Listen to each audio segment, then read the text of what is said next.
Alam mo, darating din yung panahon na makakatagpo ka ng isang tao na magpapabago sa takbo ng buhay mo. Isang tao na magpapaligaya at magmamahal sa'yo. At isang tao na ituturing mong mundo. Naniniwala ka ba sa tadhana? Naniniwala ka ba na lahat ng nilalang sa mundong to may nakalaan na kanya-kanyang kapareha? Lahat ng tao sa mundong to nakatadhanang maging masaya. Na kahit pa lahat ng tao sa mundong to may kanya-kanyang problema na dinadala. Isang mundo na kung saan lahat ng tao may kanya-kanyang laban na gustong ipanalo.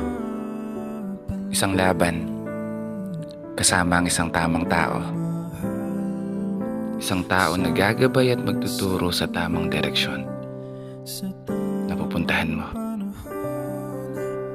Sa tamang panahon, sa tamang sitwasyon, sa tamang pagkakataon, sa tamang sandali, at sa tamang oras. Darating din ang tamang tao na makakasama mong humarap sa bawat bukas. At isang tao na kukumpleto sa buhay mo.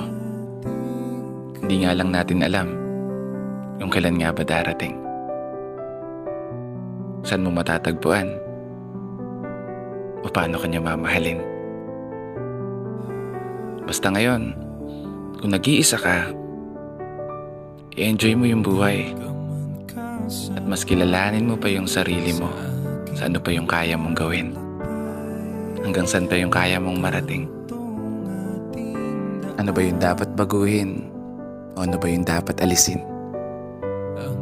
Para pag dumating yung araw na ibigay sa'yo ng tadhana at makatagpo ka ng tamang tao, handa na ang sarili mo. Handa ka na magmahal at handa ka ng mahalin.